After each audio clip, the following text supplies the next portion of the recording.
And good afternoon, everybody. How are you? This is the Goon on the Goon and Ironhead show here today. Trying to think if you guys can hear me or not, because I'm not coming through too well. But how we doing there, boys and girls? We doing all right? No? Okay. All right. So I am on here live. And it looks like we're good to go. Hope you guys can hear me. Hopefully Ironhead's plugging us in over the shop right now, and he'll be back here in about 5 minutes. So I don't know who's listening here or who's not listening here, but online, you can't tell how nice it is. It's literally the most beautiful day in State College this year by far. It's 81 degrees and sunny and gorgeous. And I have no idea where this was yesterday, because yesterday was a pretty cool day in the state of Pennsylvania, in my opinion, with this eclipse that went through here and through the whole country. But I don't know if anybody of you guys know. There's a message from Uncle Jeff Byers. I'm on and I sound good. That's good news, Jeff. That's great news. So I went up. My wife is from Northwest Pennsylvania, where up in Erie and Elk and Warren County, and they had totality yesterday with this eclipse. So we were up there for the weekend visiting my in-laws and hanging out there for the eclipse yesterday, and got some people at the house, the nieces and nephews and all, watching one of the once in a lifetime thing. They're going to go through their little town, and of course it was overcast and brutal for most of the day yesterday. And then at about 4:30, after the eclipse had gone through and then totality had happened and this and that, it cleared up to be a beautiful late afternoon in Northwest Pennsylvania. Just the cloud cover was bad. We didn't get to see much of the eclipse, just the remnants of it, I guess you would say. Just some quick shots when when the clouds did break. It was very cool, though. Some of the pictures you saw from Dallas, I know the day with Marco Rivera, my old roommate living down there, he said the day were overcast, rainy all day, and then it broke, and then they had a totality down there, and then it worked its way up through the whole country. Most people had real good sight lines of it, but in typical Pennsylvania fashion, an hour after totality, it was beautiful, and the most beautiful day of the year so far right now, currently in State College. So those of you coming up for the weekend for Blue White, supposed to be fantastic weather, maybe a little bit of rains Friday and Sunday, but Saturday is supposed to be beautiful as of right now. But again, we are in Pennsylvania. These things do happen. I know most of us are well aware of that, that you have no idea what the weather is going to be until probably about the day before. So Blue White weekend, looking forward to that. A lot of people coming in. There's a lot of stuff going on this weekend for the Blue White, at the Blue White, for the Blue White. I did see that there's at Spikes Stadium, there is a pre-game festivities with a bunch of former players. And then after the game, there's the same festivities, but with current players. So everything you see and read about guys getting together, this is all NIL driven now any day anyways. So a lot of these guys are getting paid to do these appearances, and which is fantastic. And don't ever get me wrong, I am happy as hell that all of these kids are getting the money that they're getting. I wish more could get more money. I wish it would be spread around a little bit better and watched out by the NCAA, but that doesn't happen. Imagine that. But a lot of these events that they're having, I know Coach Franklin is having a brunch Saturday morning, I believe at the Carnegie House. It's $5,000 a plate to have breakfast and brunch with Coach before the spring game. So we're getting up there in pretty different, pretty high stratosphere right now, in my opinion, when it comes to stuff like that. But there are people who will pay it. They enjoy that type of stuff. I'm not going to be in line at all talking about doing that. But if it is something you want to do, I know that Go PSU Sports, I believe, is be advertised there, but it'll also be on the collective at the NIL United NIL work here for Penn State. A lot of information there. So there'll be stuff going on weekend. I did see that some places downtown have some guys for some autographs. I know if anybody is in the autograph world and sports card world, Jason Dombach, a good friend of the show and a good friend of all of ours here, opened up a sports collectible in State College over by the old CV, which is now CVS, and next to the Navy recruiting station. I know he opened a card store down there this past couple of months ago, doing very, very well. But he has autographs and stuff like that. And I know he has Trace McSorley there this weekend pregame. So a lot of different places you can go out and see some current players, see some old players, see a lot of washed up people. There's a guy named Ironhead walking around town here talking about how he's the next one LeBron James of the sportscasting world. So I'll tell you what, I'm willing to let you have breakfast for me for a mere $1,000. $1,000. 20% of the tab up. What? You got to pay for the food, or is the food free? I don't know. What? Imagine paying $5,000 and they give you a bill for like $17 for your omelet and home fries. You know what? I mean, what do you think about that? I think it's preposterous, but in the same breath that if you can get it, do it. Yeah, and listen, there are people obviously with money that I mean, to be honest with you, if I had the money, depending on the season and everything else, but like if I had the money, not so much. It's tough when you're kind of covering, even though, at heart, I would consider myself a Penn State fan. I mean, from my earliest childhood memories, I'm following the team, but it's a little different when you're covering. So like, honestly, now I'm not even sure, like if I were to be out of the industry as I once was for a while there altogether, I'm not sure even if I had the money, if I'd necessarily do that. But like if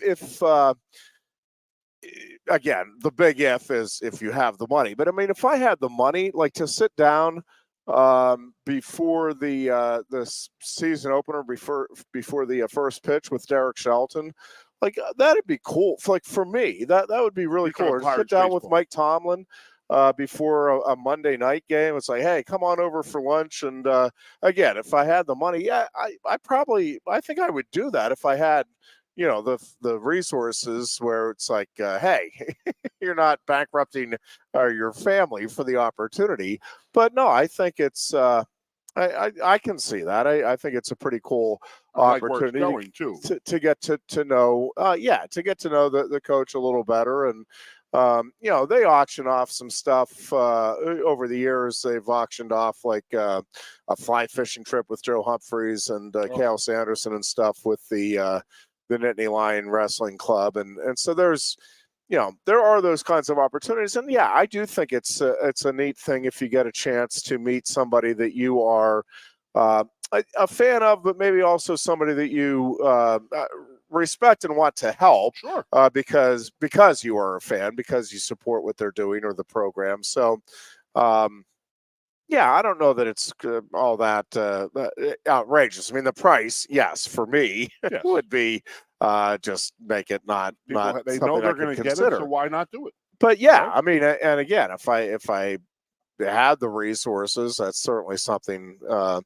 there's all kinds of organizations in the group. The Pirates did not stage the big comeback, I'm presuming, since I don't see the beloved Buccos up here. David Bednar, it has been a brutal start.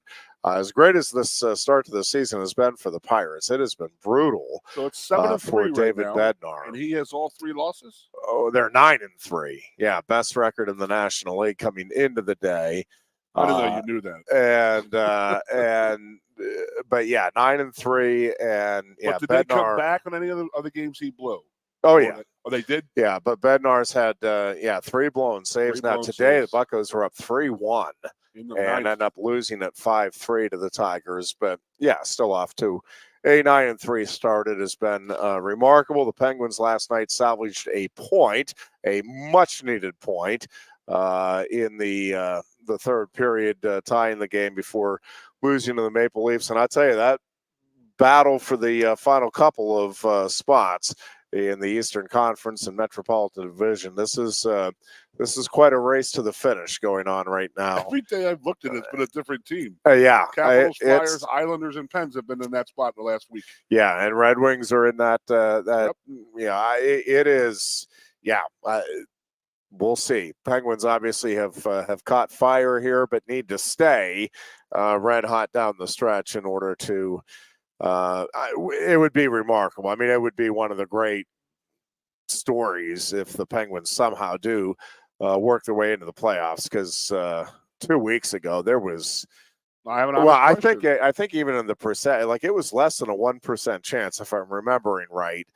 Which I don't know. I don't put a whole lot of credence in those. Well, this team has, but it was very slim pickings for the Penguins, and now they are again, for whatever it's worth, but they're better than a 60% chance, according to whoever it is that puts that stuff together. The second team's going to play the Rangers. That's a guarantee, right? Because they're in the Metropolitan. The new playoff system has got me screwed up. Yeah, the Flyers haven't been in it in so long. So I think that is right. they play the one from their division, which would be the Penn or the Rangers, who I personally, the Pens have beat the Penguins. The Penguins have beat the Rangers. Yeah, and the Flyers have played well against the Rangers, so they are beatable. Well, and the thing is, so the NHL, I think more than any other sport, it's a crapshoot. Once you get to the play, I mean, the name of the game is getting into the playoffs. It truly doesn't matter. I mean, I know they'll say that in any of the sports, but to me, hockey number one and the baseball number two, like, it does not matter, those regular season standings, because so much of it has to do with health, who's hot, matchups, and kind of the same thing with baseball. Like, you can be the best team throughout the season, but you don't match up well with the particular pitching staff, or another pitching staff matches up well with your lineup, or you just are cold. You go cold for a couple of games at the wrong time of the year. Say, all of a sudden, when it gets cold. Well, that's another, well. For sure. It's another factor. You're playing up in New York City and in Philadelphia and Minnesota in October. That's not pretty. Yeah. So there's a few things I do want to get into today.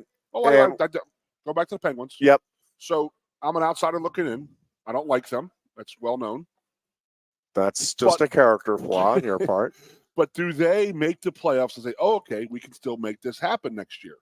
Because they need an overhaul. You even have to admit that. They do, although I will tell you, if they get into the playoffs, they are a dangerous team. Okay. To the point that we were just talking about, like, if they get in, and that's step one, and that is far, far from a certainty, but now, it is certainly a distinct possibility. But if they get in, listen, I do not put it past them of going on a crazy run here and winning the whole darn thing. Now, I wouldn't be shocked if they get in, if they go out in the first round either. Again, it just, the NHL playoffs, it is so much about the ability to grind game to game and just find a way. And the Penguins, for the last couple of weeks, have been able to just find a way in what for them is a playoff-like situation, playoff-like atmosphere, certainly in Pittsburgh for these games. And they've got the next 3 at home here, which obviously will be huge in terms of whether or not they get in. But no, I think the front office, I think they are realistic about where the organization is right now. And listen, you hope you catch lightning in a bottle here and magic happens. But even if best case scenario, that somehow does happen, they are still going to be in overhaul mode here this upcoming off season. Do you think they're going to try and bring Letang? Like they sort of made this decision last year, and it's come back to bite them a little bit. Letang, and well, first of all, Crosby is a top 5 talent in the history of the game, in my top 10 talent, in my opinion. He has carried this team the last few weeks. He has said, you know what, we're getting in the playoffs. Some of the plays not do what he's doing without being just an absolute star, and he has not dwindled whatsoever. Malkin, I think, has really, really regressed. Letang, I'm just talking about the big 3. That was the big thing of keeping those guys together last year. I think they need to blow them up in the offseason, playoffs or not playoffs. They need to go another route. I would tend to agree with you. Letang has had more moments that just make you shake your head this year than I think maybe in the rest of his career combined. I think Malkin last night was on fire and had a great game, but he has been very inconsistent this season. Correct. And what Crosby does is just breathtaking. It really is. That is a guy, he just sees things that you can't possibly see when you're on the ice. You can only see if you're upstairs and looking over at, but he sees it. His ability and sixth sense, whatever you want to call it, but to know where guys are, where they're going to be, both his teammates and defenders, and to get the puck exactly where it needs to be to give yourself a chance at scoring opportunities is mesmerizing. And it is certainly a blessing for the Pittsburgh Penguins that he is on their team and continuing to flourish the way he is at this stage of his career. But he is as good as there is in the NHL in terms of anticipating what is about to happen. Austin Matthews, it turns out, isn't too bad when it comes to scoring goals either. I think boy, that guy is that Crosby something. matches up more as a Wayne Gretzky than it does as a Mario Lemieux. Because I think Mario and Wayne were two different players completely. For sure. Yeah, okay. I think Gretzky is in the mold.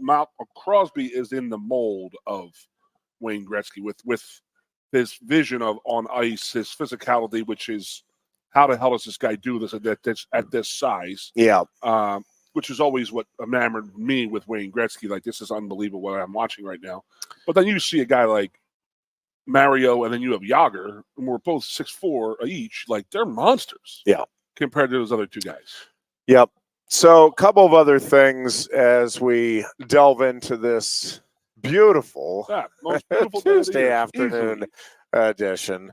Boy, I wish we could keep this weather. Why it has couldn't been. we just have this yesterday? That's what I was trying to say. I don't know if you listened on the way over here. Well, I don't know why they just didn't postpone it today. I mean, come on, guys. Look at it. Think about what you're doing. Why would you not just postpone the eclipse by a day, Goon? I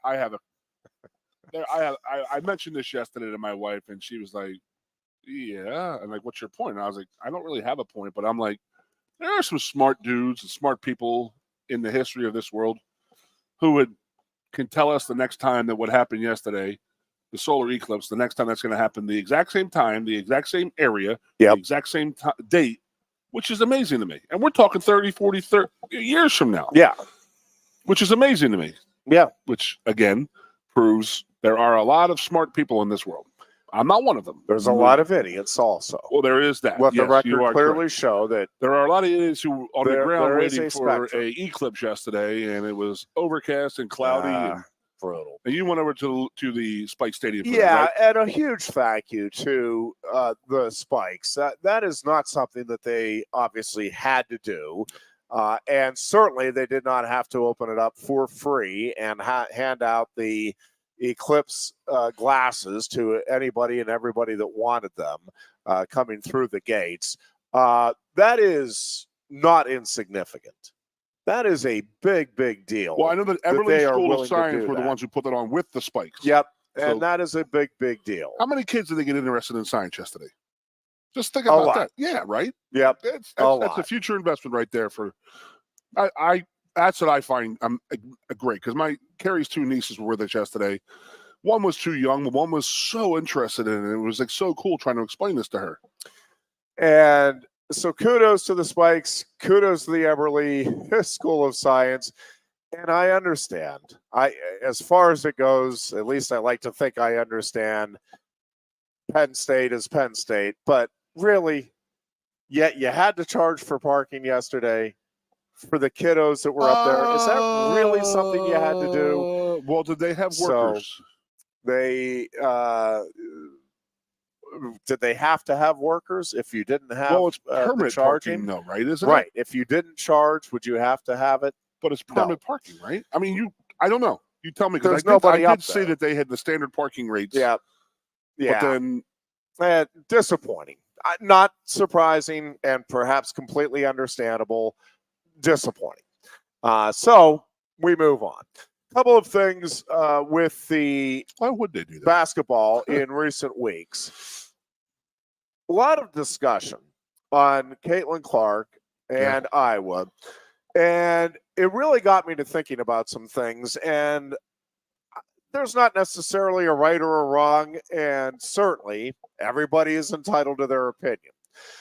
My opinion is you certainly can be considered the GOAT, the greatest of all time, at a given position or in a given sport, even if you don't have a championship in said sport.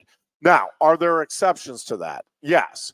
In individual sports, like you couldn't possibly be considered the greatest tennis player of all time and not have any of the major titles under your belt. You could not be considered one of the greatest golfers of all time and not have major titles under your belt.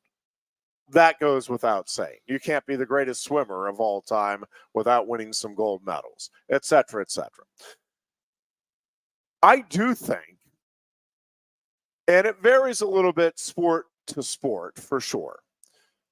And basketball, there's probably more of a case to be made than most of the other team sports, maybe all of the other team sports, that without a championship, you can't be considered the GOAT. Like, I understand the argument there.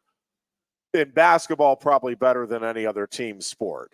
Because if you are the greatest, you ought to be able to elevate your teammates. The argument would go to be championship caliber. And without that championship, I understand where the debate comes in. A couple of things. I think it is a little different at the collegiate level. Certainly these days in the NBA, where these guys are largely orchestrating where it is and who it is that they are playing with, that is a different game altogether than, say, 30 years ago. Okay.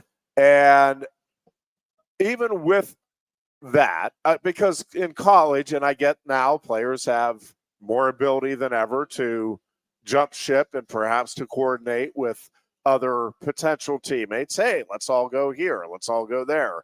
That can be done now. But,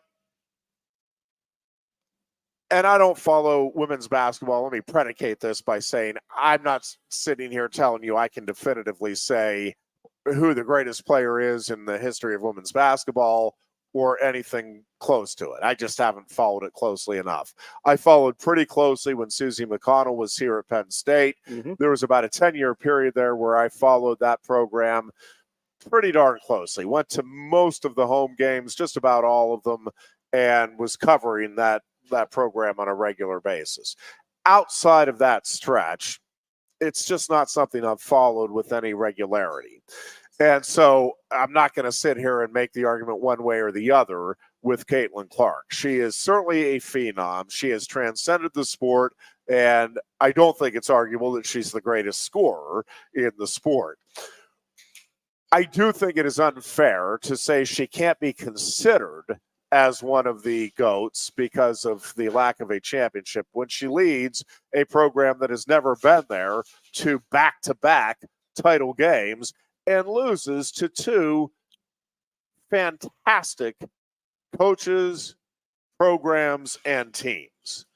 It wasn't as though they got in there and I was an overwhelming favorite and Caitlin Clark goes out and just lays an egg and lets her team down and they fall. Not what happened in either Dogs case. in both title games.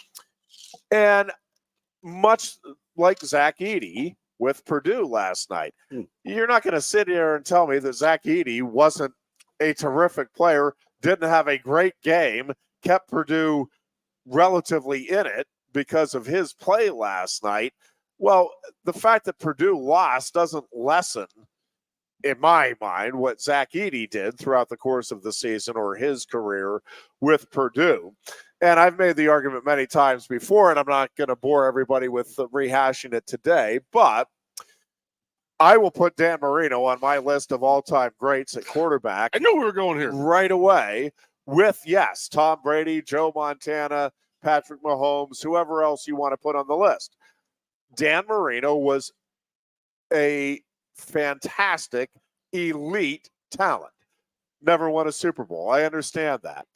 And we measure quarterbacks and star players in basketball a little differently, right? Like, you can certainly be considered the greatest baseball player without a World Series title. Ted Williams. For sure. You can be considered the greatest center in football. You can be considered the greatest defensive end in football without a Super Bowl title. Right? That isn't something that we're like, Yeah. Joe Thomas. I mean, nobody is going to dispute that that guy is one of the all-time great centers. Well, he never got a championship. Correct. But phenomenal. I missed a snap. Consistent player in the gracious. National Football League, and not his fault that he wasn't surrounded by a better team and better talent. Yep. So for me, Caitlin Clark certainly can and should be considered among the GOATs. And again, I don't follow it closely enough to be able to sit here and tell you definitively, no, she is hands down the GOAT. I'm with you. I do think she has done more for the women's game to elevate the women's game than anybody in the history of the sport. And I don't think that's really arguable. There's more people who watched that game than did the NBA Finals last year and the World Series last year. I mean, that's the truth. Sunday afternoon. The numbers that game got Yes. are absurd. Yes, and that's because of one person. Yes. And there's no way, I got a history with Dawn Staley down at home, growing up and stuff like that, so I got it. I understand her. She is unbelievable. She might be one of the best basketball players in the history of this country. Now, with her to come out and say, you are one of the GOATs to Caitlin Clark, good for her. What I'm upset with, Jeff, and then, I'm with you. You can be considered one of the greats without winning a title and stuff like that, because where would I have been without her? Are they even making the tournament? Think about that. I mean, that was a one-woman show that she was putting on out there, and she had a couple good people that were, knew how to work with her and stuff like that. But they weren't going to make a tournament without her. No, and she made her teammates What I just better. can't believe is like the vitriol that is coming out against Caitlin Clark from other women, specifically in the WNBA, specifically in media, who just I don't understand media anymore. Now it's just about how good they are or they were, and it's about I just don't understand media anymore. I don't. Why are we breaking this woman down when she's done nothing but help your sport? Well, so this is, to me, one of the funny / sad / interesting things about just our culture and certainly our media culture in this country. And this is what we inevitably do, is we glom on to a great story. And Caitlin Clark has been a great story. No question, she has transcended the sport. No doubt. And she is getting a ton of coverage.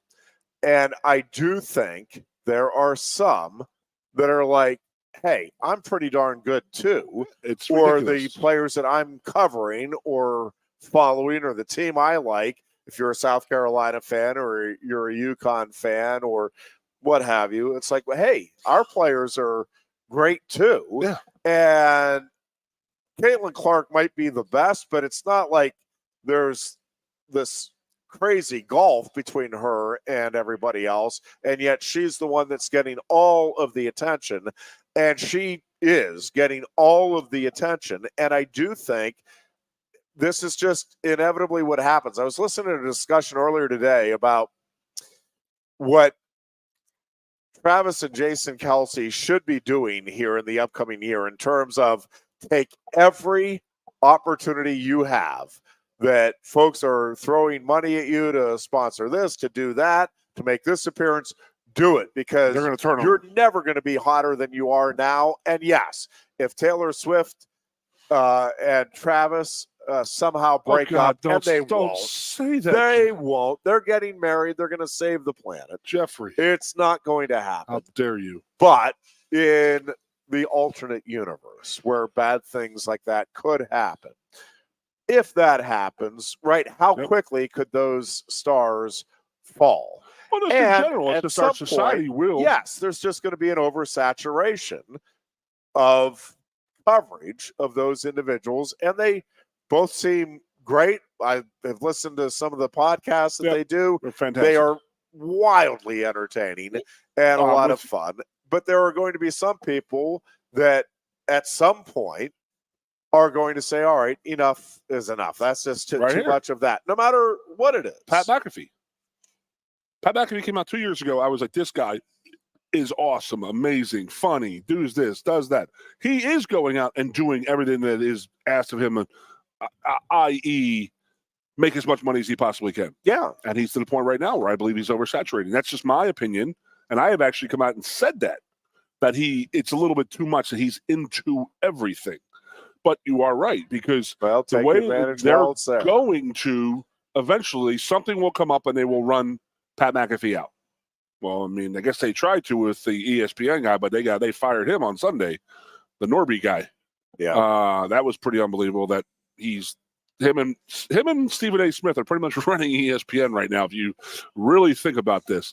But yeah, I'm with you with the Kelsey. But when are they going to turn? I mean, people will start, and I hear it already. Jason Kelsey's a showboat.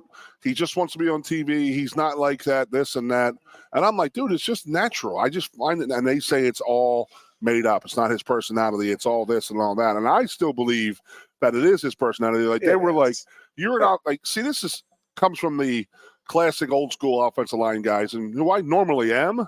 But I found Kelsey hilarious at that Bills game with him climbing out of the roof, out of the suite and all. I found that hilarious. I have other people who were like, hey, man, it's your brother's time. It's not about you. They were mad at Jason Kelsey for acting like that. Did you hear any of that backlash? I mean, I saw some of it. Yeah, but people were like, hey, it's not your time. You know, it's all about Jason's time or Travis's time right now, and he's trying to steal the spotlight. And I was one of the things that, again, because of the society that we're in and with social media and everything, we can get instant opinions, instant reactions to everything. No matter what you do, no matter who you are and what you do, somebody somewhere is going to be critical of it. And it is one of the things I actually read.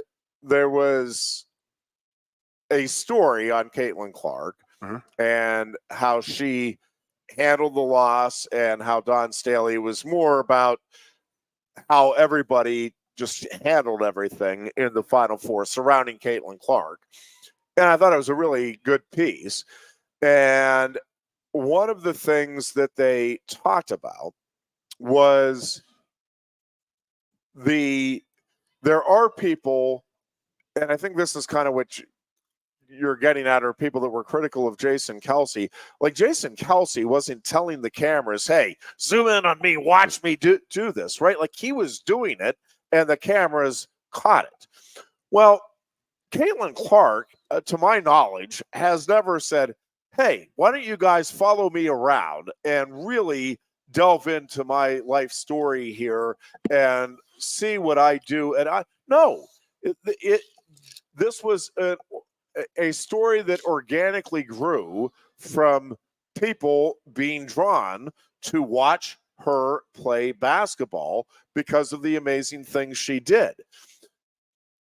The media, it's just like, Taylor Swift gets criticized for going to the Chiefs game. Taylor, we're not there to watch you.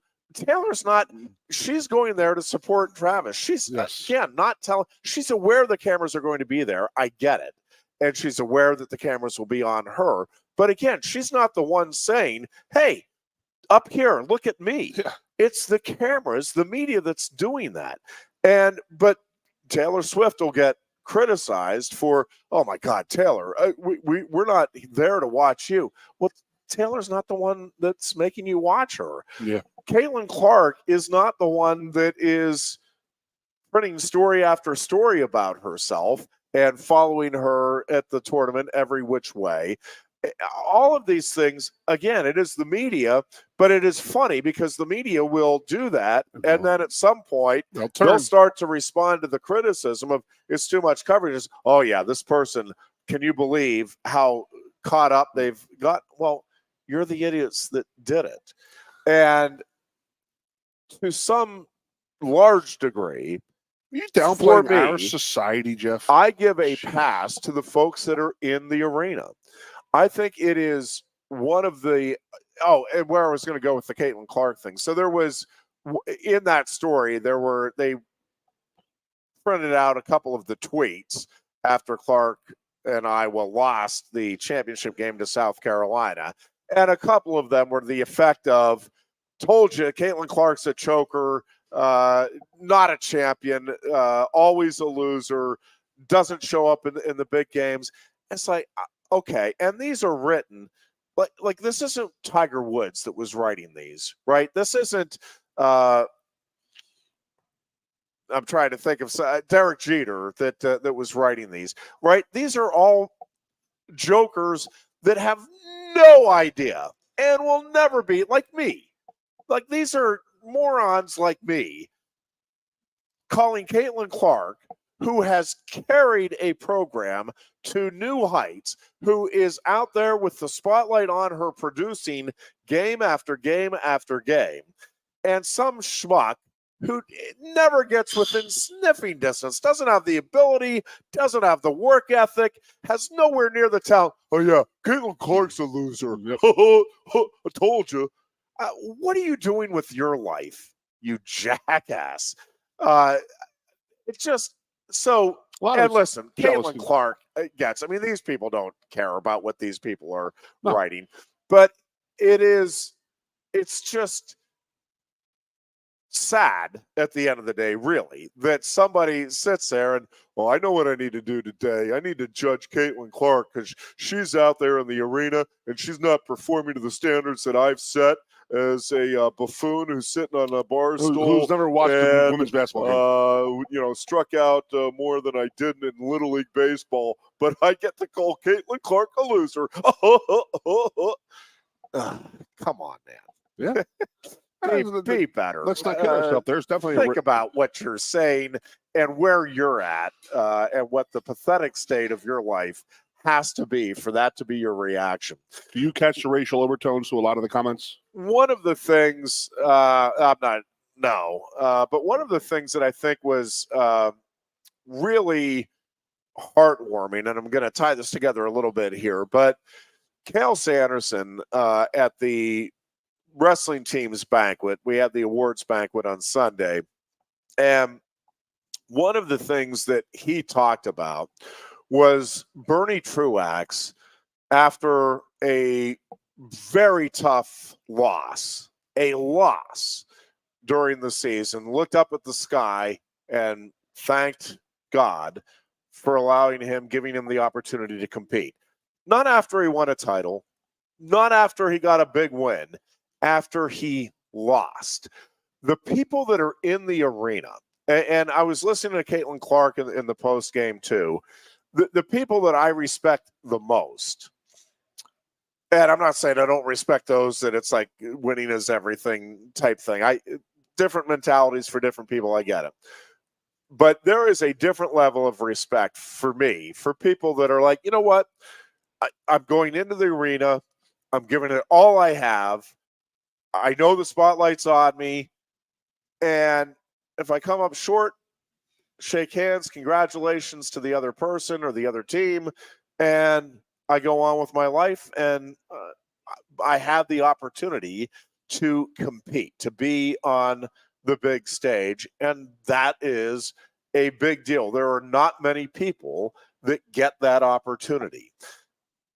It is not a perspective that everybody has. It's not a perspective that any of the jokers who never get within sniffing distance of that type of stuff could possibly have. But I love that sincere appreciation for just the opportunity to compete and to be willing to put yourself out there and win or lose, regardless of what happens. Embrace the moment, accept the responsibility, if you want to call it that, for when things don't go well. Chris Webber has a book, I think, that's coming out. I listened to an interview with him, I think it was last week. I think it was on the Dan Patrick show, and him talking about the timeout, and it's like it's one of those things that could crush you if you let it. But in the overall scheme of things, is that really that big of a deal? No. And they ended up turning it into something good with charities, the timeout. Those are the people that, man, I appreciate and have a deep respect Bill Buckner. for.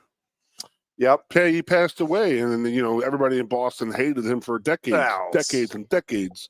For no, I mean, what's the kid in Chicago? Bartman. Yeah. These kids have been vilified, completely vilified. For what? By who? For what? They did nothing. The teams blame them for this or that. Come on, man. It's not all that. Yeah. So it is what it is. So anyways, we will take a break here. When we come back, we'll talk some Penn State football as we get you ready for the blue-white game coming up on Saturday. Again, it remains a pretty quiet camp in terms of any significant news. And that, my friends, is good news if you are a Penn State fan. We will take a break here, and we are coming back with more of the Lion Country Kia Goon and Ironhead show here on Sports Radio 98.7. The Fall. Coast into fall with a new Kia from Lion Country Kia. Right now, get a 24 Kia Seltos for 5.25% APR for up to 48 months. A new Sportage plug-in hybrid at 0.9% APR. Check out our 23 Sorrento hybrid for as low as 4.5% APR. And don't forget, all 2023 and 2024 Kias come with a 10-year, 100,000-mile limited warranty. Stop in and meet with one of our sales experts today and coast into fall at Lion Country Kia. We want to see you in a Kia. Since retiring, I have spent my time searching the countryside for the hottest wings in America.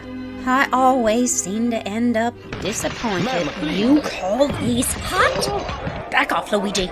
Mamma mia. Your hands it, busboy. Your wings suck! I knew I should have stuck with Quaker Steak's triple atomic wings. You think I'm tough enough? The Center Hall Farm Store has been serving Center County and beyond for well over a half century. A small family business, the Center Hall Farm Store specializes in animal nutrition and manufactures its feed fresh using local ingredients. Get the best in horse, cow, pig, chicken, and bird feeds. If you're not already a customer, stop in and see why so many of your neighbors are. The Center Hall Farm Store at 110 West Allison Street in Center Hall, or call us at 814-364-1393.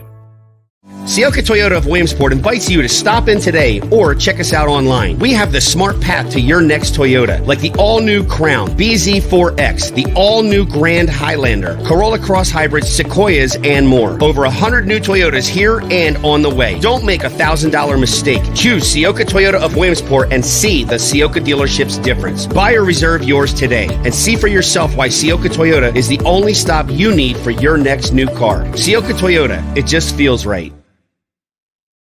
Ready to be part of something bigger? Come pave the road to success at Glen O'Haw-Baker and discover a career where your hard work and determination can build a bigger, better future. Our team believes we can build a stronger future together. Join us at Glen O'Haw-Baker, where we value teamwork on the field and on the job. Go to GOHcareers.com to apply. GOHcareers.com. And best of luck to all the Center County sports teams all season long from everyone at Glen O'Haw-Baker. With a Timber Kids savings account, you can start to save money, earn prizes, and teach your kids the value of savings. It's easy as 1, 2, 3. Building futures is what we do at TFCU. You really need to belong to a credit union. You belong at TFCU, Timberland Federal Credit Union, a credit union you can grow with. The Goon and Ironhead. The Lion Country Kia Goon and Ironhead show here on a Tuesday afternoon. We are at Quaker Steak and Lube, our home away from home on Tuesdays and Thursdays. We love being here. We invite you to come on down, the all-you-can-eat wing buffet. will be getting underway here in about 15 minutes, a little over 15 minutes from now. And that is the highlight of our Tuesday. But this is a great place to come on down and watch NHL playoff action, see how far the Penguins go once they get in the playoffs this year. What? And we can also check out Major League Baseball action. And yes, starting Thursday, ladies and gentlemen, the Masters returns. I'm looking forward to that. You can check out all of that. Great food, great beverages, and great service here at Quaker Steak and Lube. We thank QSL as well as Lion Country Kia, Sioka Motors, and Timberland Federal Credit Union for sponsoring this little program here on Sports Radio 98.7, The Fox. Well, we start Thursday. The Buccos are in Philadelphia for a four-game series there, Jeffrey. Indeed. I'm sure Alan will be texting us all day, all night with the scores. I'm like, hey, Alan, we're watching this. Undoubtedly. Penn State football, blue-white game, Saturday, 2 o'clock at Beaver Stadium. Fun day, fun opportunity for the fans to come in, get together, check out some of the younger players in particular for the first time, and get into debates and discussions about the upcoming season. I do think from everything we're hearing, including the beat reporters and the access that they've had, it seems like this has been a very productive spring, a very good spring, and at least to this point, we'll knock on the wooden table here, a spring without major problems, either off the field or on the injury front.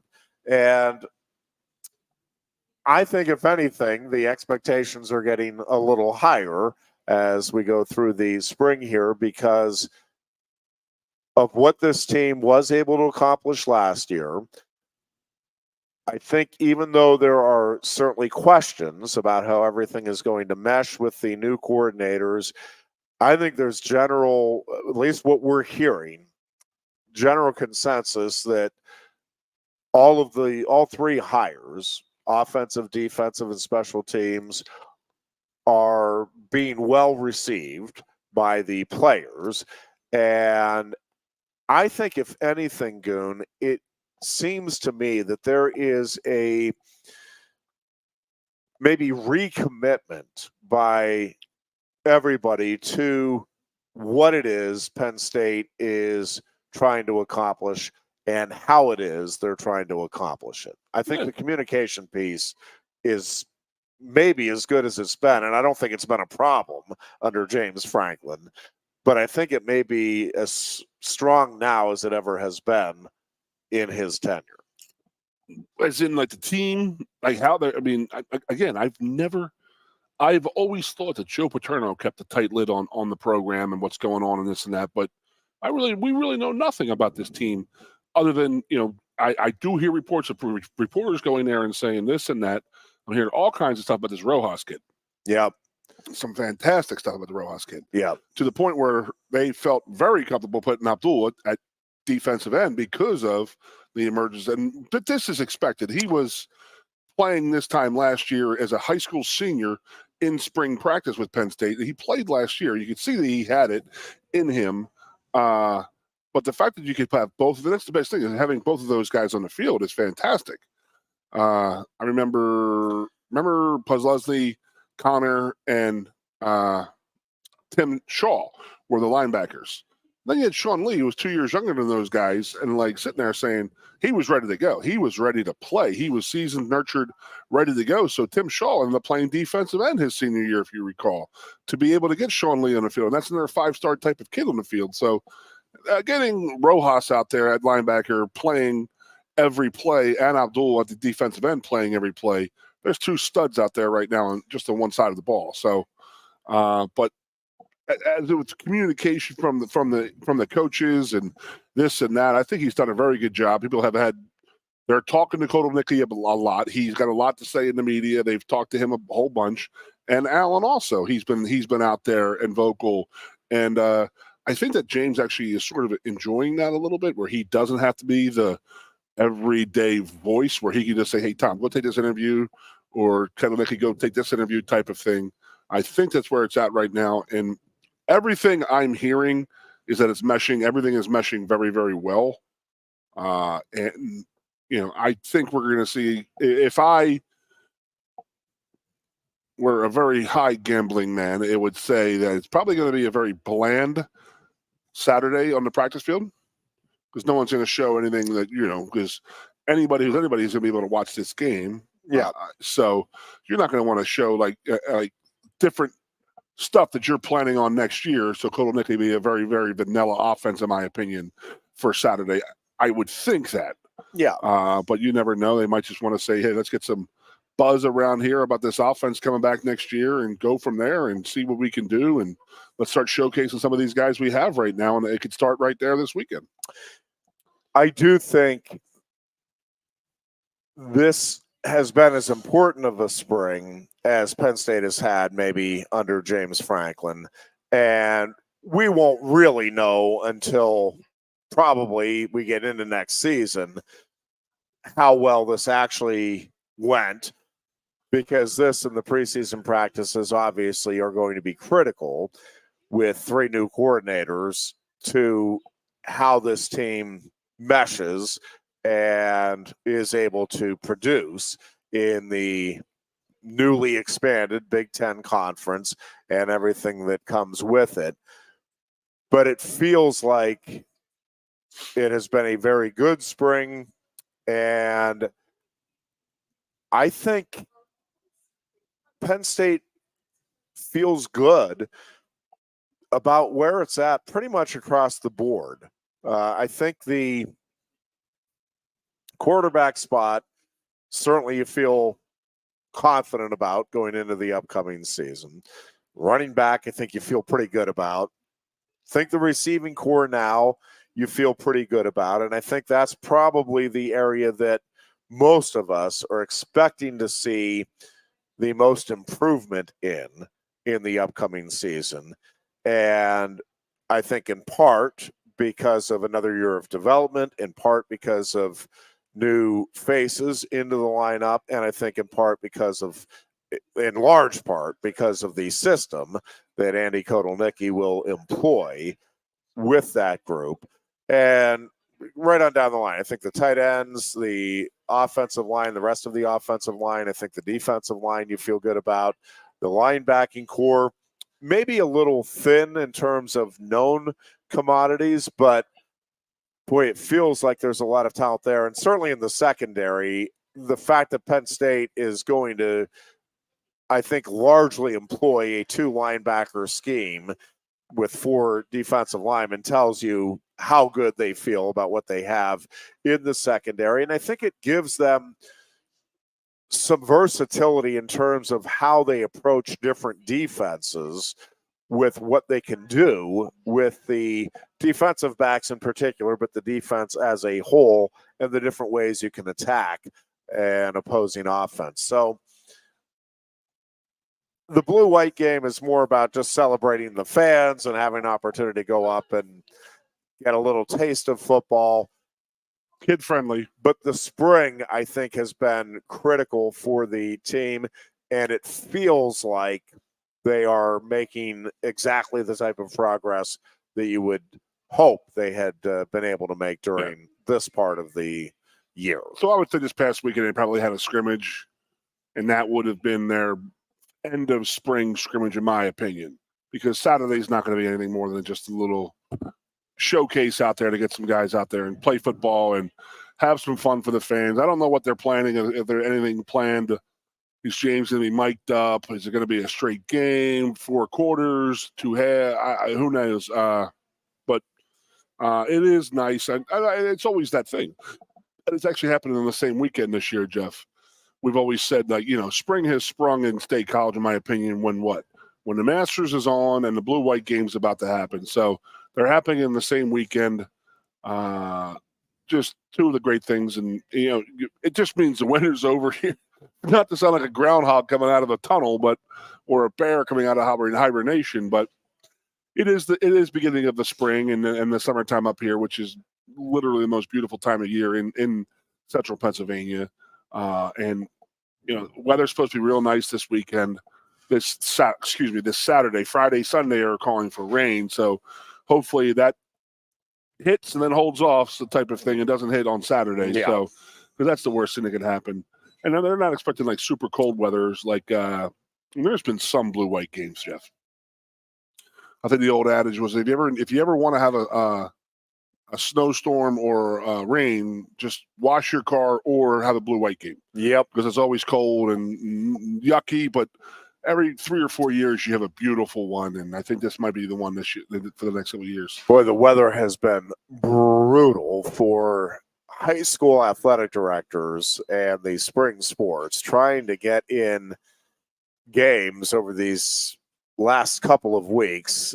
Now today, there's going to be a lot of high school baseball and softball played because it is one of the few days in here where it's like a lot of the schedule actually was postponed because of the eclipse yesterday. State College Altoona actually moved their baseball game to the morning yesterday to get it in before the eclipse.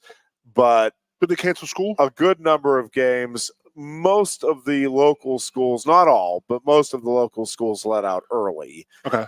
And I think that was the case in a lot of schools throughout the state and along the eclipse path.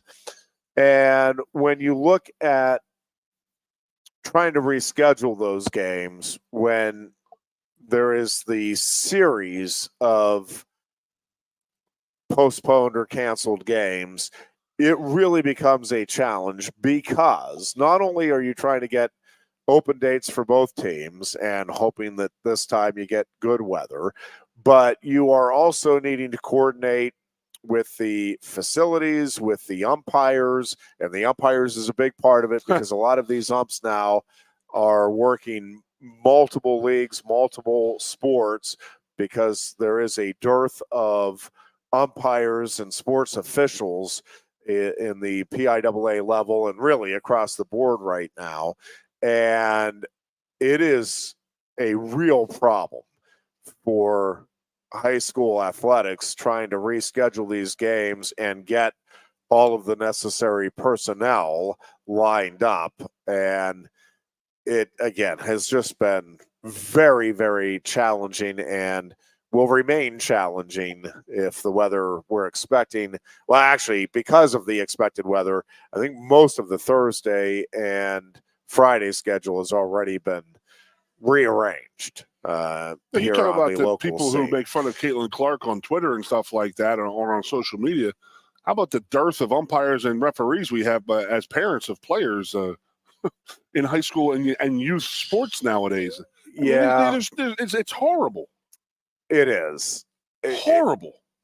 I mean, the wrestling referees they're catching, right? Are they going through a lot of this crap too? Oh, yeah. It's just unbelievable.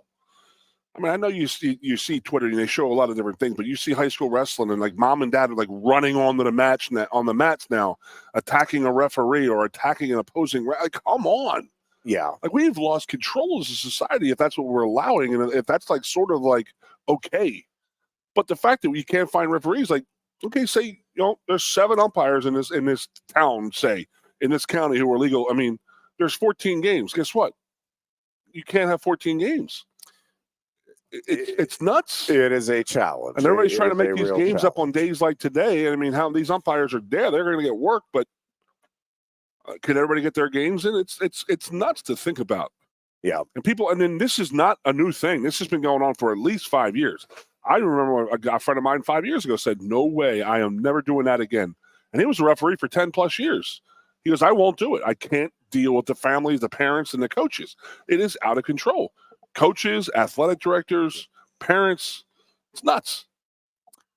There are more and more coaches that are at the point where, yeah, you know what, I love coaching the kids and I'm out. Yep. Not worth it having to deal with the knucklehead parents. I told you last year I knew 4 guys who were from Pennsylvania all the way through Texas who got out of football because it was just like they just can't deal with the parents, the athletics board, or the boosters clubs. And what is, I don't know if ironic's not quite the right word I'm looking for, but what is tough about it, right, is I think to a large degree, you have really good top-end officials and coaches, and those folks are like, yeah, I'm out. And now you're pulling in people. It's like, grudgingly, okay, yeah, if you need it. Well, they're not on top of it the way these folks were. And so you end up with a worse product. And yeah, just stop it is, I guess, the overall message. If you're a parent, especially of the youth sport, but college, high school, right up through, stop it. If your inclination is to gripe about an official's call, an umpire's call, you can't believe your son just got called on a third strike when it was clearly out of the strike zone, stop it. Stop it. There's much bigger lessons for you to worry about in life, or things to worry about in life, and it is a great life lesson. Right. There's no question. Your son probably did get called out, or your daughter, on a bad call. So what? It happens. So what? You do understand that as we go through life, you're going to have days that are ruined because of somebody else's actions, right? You're going to get into an accident. Well, I didn't do anything wrong. That person, yep. And now you got to deal with it. All kinds of things that, yes, that's a bummer. Man, they got it wrong. Your kid's going to flat grow out. And your kid's going to grow from it. And yeah, it'll be okay. No, but this was for the kid, championship, Ironhead. Yeah, we've had horrible calls in the World Series, horrible calls in the Super Bowl. And guess what? We all moved on. Yeah, but they're going to have to live with that. Yep, they do. And to what we were talking about earlier, live with it. Move on. It'll be okay. Not the end of the world. And I'd much rather have those bad calls than not have the opportunity to compete because we don't have officials that are willing to put up with your crap. Correct. So stop it if you are a parent. Seriously, stop it. Very true. We are coming right back after this timeout. This is the Lion Country Kia Goon and Ironhead show. We are coming to you from Quaker Steak and Lube in State College. This is WFXS. Pleasant Gap. Coast into fall with a new Kia from Lion Country Kia. Right now, get a 24 Kia Seltos for 5.25% APR for up to 48 months. A new Sportage plug-in hybrid at 0.9% APR. Check out our 23 Sorrento hybrid for as low as 4.5% APR. And don't forget, all 2023 and 2024 Kias come with a 10-year, 100,000-mile limited warranty. Stop in and meet with one of our sales experts today and coast into fall at Lion Country Kia. We want to see you in a Kia. Since retiring, I have spent my time searching the countryside for the hottest wings in America. I always seem to end up disappointed. You call these hot? Back off, Luigi. Mamma mia. Look, hands it, busboy. Your wings suck! I knew I should have stuck with Quaker Steak's triple atomic wings. You think I'm tough enough? The Center Hall Farm Store has been serving Center County and beyond for well over a half century. A small family business, the Center Hall Farm Store specializes in animal nutrition and manufactures its feed fresh using local ingredients. Get the best in horse, cow, pig, chicken, and bird feeds. If you're not already a customer, stop in and see why so many of your neighbors are. The Center Hall Farm Store at 110 West Allison Street in Center Hall, or call us at 814-364-1393. Sioka Toyota of Williamsport invites you to stop in today or check us out online. We have the smart path to your next Toyota, like the all-new Crown, BZ4X, the all-new Grand Highlander, Corolla Cross Hybrids, Sequoias, and more. Over 100 new Toyotas here and on the way. Don't make a $1,000 mistake. Choose Sioka Toyota of Williamsport and see the Sioka dealership's difference. Buy or reserve yours today and see for yourself why Sioka Toyota is the only stop you need for your next new car. Sioka Toyota, it just feels right.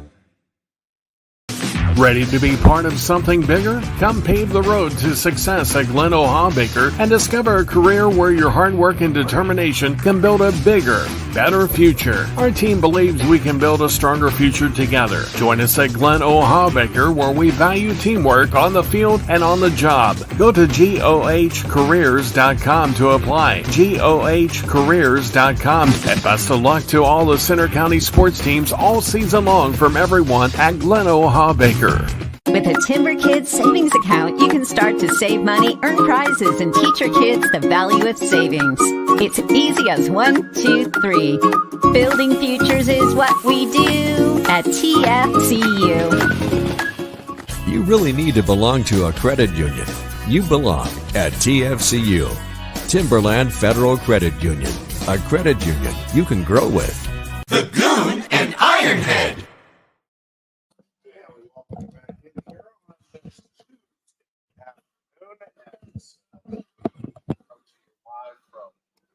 Quaker Steak Lube in State College. Oh, Give us just a second. Something got bumped there.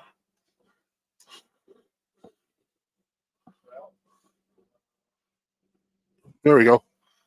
I just heard myself. I heard me breathing. All right, here we go. Jeffrey the Ironhead Byers, all up in the house. So we got to get our wager going here for this weekend, bud. So 4-game series. Buccos are at Philadelphia for 4, Thursday, Friday, Saturday, Sunday. All right, I got to figure it out. I don't know. We go a 30-pack on the series. You know, if it's a shutout, it's a 30-pack and a bottle. I don't know, Ironhead. I don't know what we want to do here. We shall see here. So, great weekend. One of the truly great weekends of the year right now with the Blue-White Weekend coming in here, up here in State College. Starting here, we got all kinds of different sports going, all kinds of different sports memorabilia stuff doing. Very good stuff. You hear yourself better, Jeffrey? It's not whether I now. can hear myself, it's whether we're getting levels. And now we're getting levels. So I don't know what's going on with you have many more octaves than I do. So Blue-White game Saturday, 2:00 at Beaver Stadium. And don't know how much we'll actually learn, but it'll be fun to see, in particular, some of the new faces. And folks, I think, are excited to see the transfers, some of the potential impact freshmen, and we shall see what we learn. As a local person, it's also nice to have everybody come up too. But people coming into town and stuff like that. I've gotten multiple phone calls this week. I'm sure you do every week. And it's like, you just have to say to yourself, why didn't you call me like a week, 2 weeks ago? You know, I could have set everything up or done this or done that, but it's just funny how people are, Jeffrey. Well, it should be a fun weekend. You're going up? Regardless. What's the turtle got? Yeah, we're going to go up. We have trying to meet up with Mom is going to be a little bit of a challenge. She has a class that she has to attend, and then we'll hopefully be able to meet us up there. But yeah, we'll be up and checking out the game and all of the festivities on Saturday. All the food up there, the carnival rides and stuff like that. We just were at an event. Ibrahim Traore and Kobe King were at it over at the Park Forest Middle School. They're with the, I always mess this up, the RPMT program, whatever it is. That program coordinates with my wife's foundation, and they put together an event. And there's usually some athletes involved, and there were, again, this year. Marco Vespa from the wrestling team was also part of it. And it is fun. As somebody that's been in this community for a long time, that loves sports, to see that interaction where the student athletes are maybe, maybe a little bit out of their comfort zone and willing to work with kids, work with another local organization. Now they're doing this for a class project. I get that, but the interaction is more what I'm fascinated by. And you see the kids' reactions to athletes, and we can argue and debate. I know there will be people out there. We got to stop idolizing. Well, you can say we got to stop. It's not going to. Like, whether you think it's right or not, it happens. And it's, this was something where the kids, it wasn't like the parents, hey, do you know who that is? Like, they're looking at that. Is that a Penn State athlete? Like, oh, look at how big he is. Yep, it is. And they go up and get autographs, and they were just fantastic. Absolutely terrific, fun to talk to. Yeah. Really great ambassadors for the programs, for themselves, for their families. Very open, willing to talk about, not that we were delving into all kinds of deep issues, but I mean, I'm willing to, share a little bit of their background, and just really cool to see. What is RPMT, if you don't mind me? Just so I don't know. It's not the restaurant one, right? I think it is. Yep. So, all of that stuff gets, it's like, restaurants, golf courses, all of that stuff. Our players, or players in general, any players, can get involved in town, and then you can talk about what their comfort zone is, and that's their major. So you're talking about some people who may not be comfortable in that position. I never was speaking in public. I'm still not good at it. I don't like doing it, but it gets done type of thing. But to do that at a younger age in college is even better. And especially if something in common with these children and these young kids, i.e. playing football, any kind of, sports or school or something like that. It's interesting. And then to see interest from other kids and have them interested, it's pretty fun. Yeah, it's a really fun thing, because I did student teaching I think it was my sophomore year, maybe redshirt freshman year, because I was trying to get into the secondary education major. They didn't let me in, Jeff. No? Yeah, something about some failed classes or something like that. I don't know what it was. But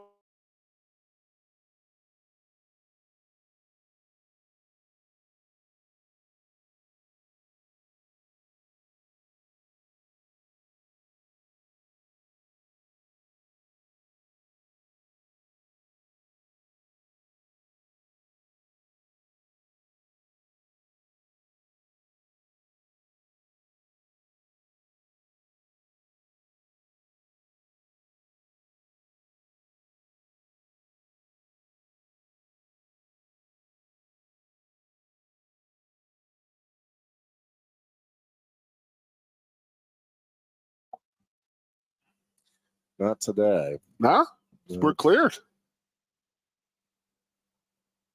Go ahead. Are we still? We are still on. Yeah. So I was down at Shade Gap Elementary, and I remember just working with these kids, and the teachers would, they'd be like, "Hey, what do you want to talk about?" And I'm like, "I really don't know. What do you want me to do?" And they were like, "Just make it fun and educational." So I mean, I remember doing some football, like trivia, like Jeopardy type questions, and having these little kids answer these questions. It was always fun to me. But I mean, here we are. These kids didn't saw anybody like me. That was absolute mutant coming through the doors that day, and I'm sitting on the ground playing with them and stuff like that. I had so much fun doing that. The younger kid route, but I couldn't imagine teaching them full time, first of all. But it was a really, really cool, fun time, because it was something I was interested in. I was interested in teaching and work with the young kids and stuff like that. So I was comfortable in doing that. So these kids that were involved in these different majors are players now who can go talk to kids who are somewhat same interests. It's easy to talk football to football players.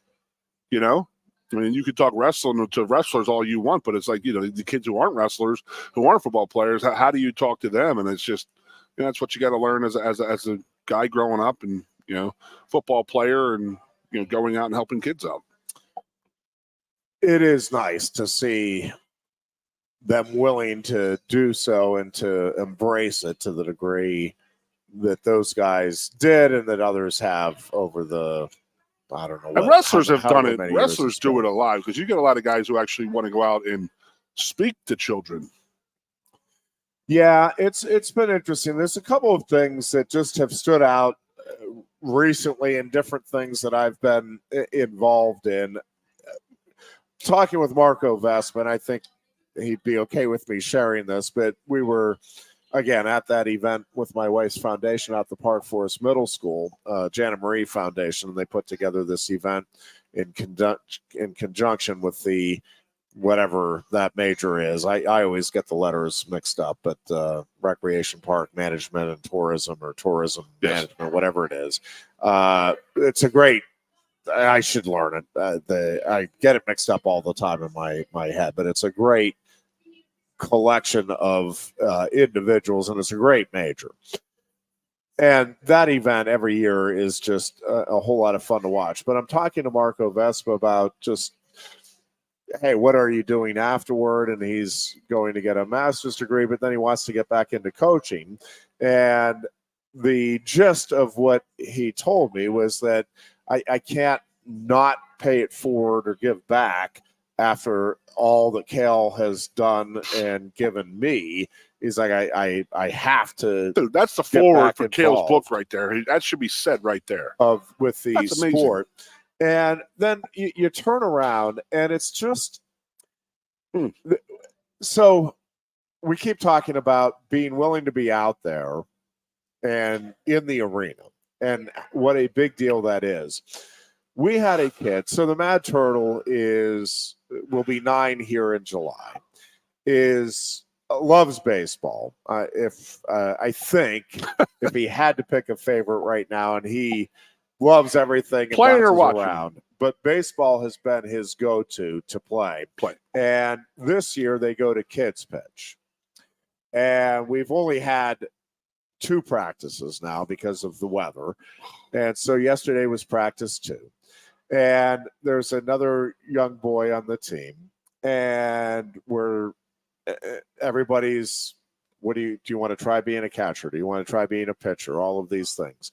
And there's a youngster that's like, yeah, I want to try pitching. I think I can pitch.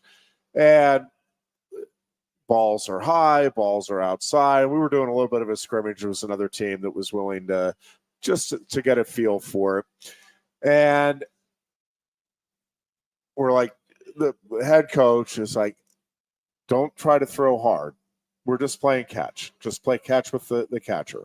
And got better, but still, again, first time ever trying pitching.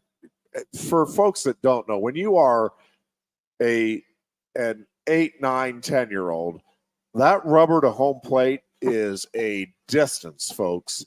And at this level, that they are at the pitching mound. I mean, it is 45 feet. And it is a tough throw.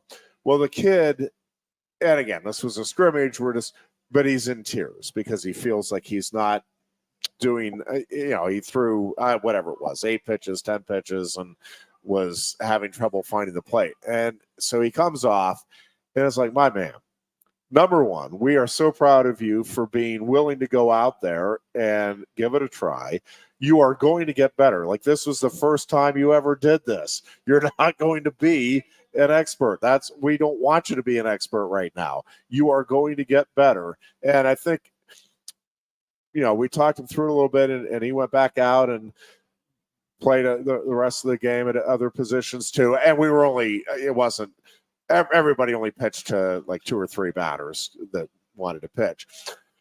After the scrimmage, they gather around the team, and the coach, does anybody have a good example of somebody being a good teammate to others? And another young boy on the team talks about the boy that tried pitching. And it's like, I was really proud of him for going back out there and playing so well after I know he was frustrated and disappointed. It's like, these are 8-year-olds, dude. Yeah, 9-year-old, 8 and 9. It's like, yeah, that's it. Dude. That is, I mean, this is a kid saying this about another kid, and it's like, man, that is like, that's what this stuff is supposed to be about. Sure, like, go out there, give it a try. Again, not the best of the best are going to have off days. It's all right. Like, just go out there, do your best, work your way through it, improve. They talk about it all of the time in that Penn State room. It is not about being the best. The end result is these guys keep winning championships, but it is because the focus is not on winning championships. The focus genuinely is get a little bit better, challenge yourself to be the best you can be, and improve, work your tail off, get a little better each day. That is the focus. Like, they don't talk about championships. It's not. Now, do the kids set goals? Do they do goal setting? Of course. Absolutely. And a lot of the kids on the team, the goal is to win national titles with an S. No question. So I'm not saying it's not a focus for the kids, but I am telling you that coaching staff, there is not a day where they are, hey, if you guys want to win a title next year, you got it. No, it is, hey, if you want to be the best, you want to respect yourself in the sport, then you got to put in a full effort today. Work to get a little bit better. Challenge yourself against somebody that you don't know if you can get a takedown against. Challenge somebody that you don't know if you can get out from under their ride. Challenge somebody that you don't know if you can ride, if you can get them turned. That type of stuff. And constantly challenge yourself. And that is the focus. And I think we just need more of that throughout sports at all levels. In life. Where it's like, yeah, at the end of the day, again, yes, do you want to win? Is winning more fun? Sure. But the competition really is what it's about. It's being out there and challenging yourself.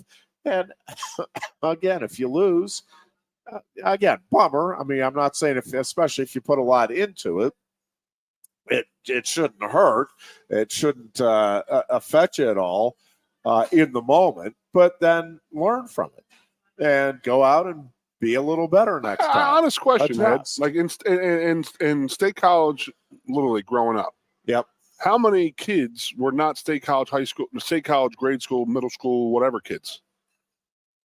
You understand what I'm saying? Because my town, we had 4 different grade schools that were feeding into the Little League program.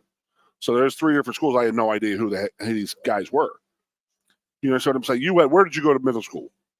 Well, we had like a junior high school, so it was Park Forest. Was now, but everybody in State College went to Park Forest. So you knew everybody in the league. You grew up with everybody in your league then. Yes. Okay. Because we had guys from the public school, guys from another town, Erdenheim, Winmore, Orland, and we'd have different grade schools. A couple of exceptions, but so the Turtle, the kids on his team, they're all in the same classes, or some might be at Park Forest, some might be at this one. They're all over. They're all over now. So, but what I want to say is that there's kids I grew up with I didn't know except for Little League baseball. You know what I mean? And just the memories you make now as a child, they're still burning my head. Like, I still have memories of these dudes. And I have nothing, no contact with these guys, but I know exactly who they are, type of thing. And one of my all-time great memories, and it was, I think we had, if I'm remembering right, it was like an A league and a B league for Little League. I think now it would be like majors and minors. With so 11 and 12 and 9 and 10 is how it was broken up for us. We had like a B league. And so the one year, and my folks actually sponsor our Little League team, so it was handy delivery. And the one year, we were all the young side, or most of us were on the young side. And the next year, we had a chance to move up to A, but I think the overwhelming majority of us, or all of us, stayed in B. And we ended up winning the championship. And again, it's a B League, Little League championship in the overall scheme of things. Nobody outside of the kids and parents, but it felt like we were on top of the world. Like it was, and I forget now the details, but we were like 2-19 the one year, and then like 19-2 the next year. And we I can still remember the championship game and the feeling afterward. And the Little League experience and again, our kiddo is, I think, having a very similar experience to this point, although we're just now getting to the point where I think it's going to take that next level. But like we used to go to, we'd get together and watch the All-Star game. Now, that also had a different impact. You know, this was in the late 70s, early I remember 80s. them. And so those games felt like everything. And so, whoa, we get to see American League and National League stars together and the whole bit. I want to see Seaver pitch. We had one of the parties was at one of the coaches and our players' house, and they had a pool in their backyard. And it was, we thought, the coolest thing. So the whole team was there. We're eating hot dogs. We're watching. I mean, it was something out of the Americana movie where, yeah, all of these kids playing Little League Baseball, eating hot dogs, watching the All-Star game, and swimming in a backyard pool and having an absolute blast with all of it. And you're right. Those memories are, it's much the same thing. We had a terrific coach, and he actually coached a few different sports, but he was our Biddy basketball coach. Okay. And I think also, trying to remember what else, he coached a few different sports, and we had him for a couple of years and a couple of different things. And he was terrific at getting everybody to build each other up type of stuff. And we did. We got along well, and everybody'd go over to everybody's house, and we'd have get-togethers and celebrations and wonderful memories. No question about it.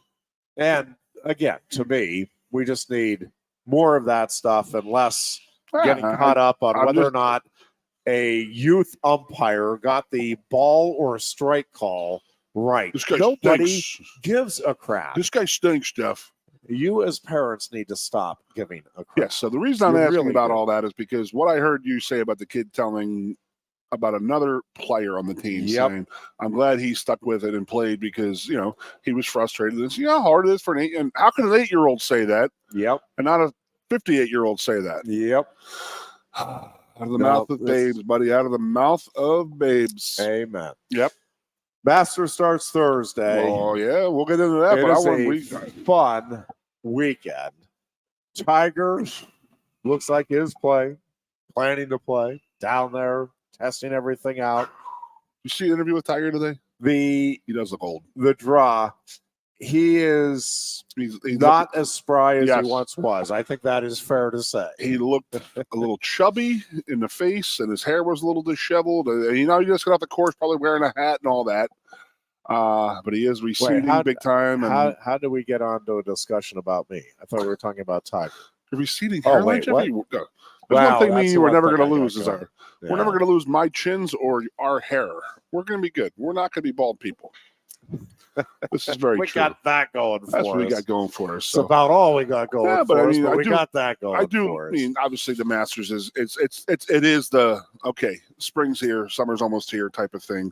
Weather's broken in State College. Allergy season. Oh yeah, I woke up this morning. Oh my gosh, my mother-in-law was coughing and hacking. I'm like, "Are you okay?" And she's like, "No, it's just allergy season." I'm like, "Oh yeah, it is." The change of season, man. Just the last 2 days. So we were out with the Little League practice yesterday, and I'm kind of like, you're out in the and elements. I'm like, oh, what is going on? And I got home and I had like a headache and I'm sneezing. I'm like, oh my gosh, I got a terrible cold. And then I'm like, oh wait, no, Master starts this week. This is always the week. Yep.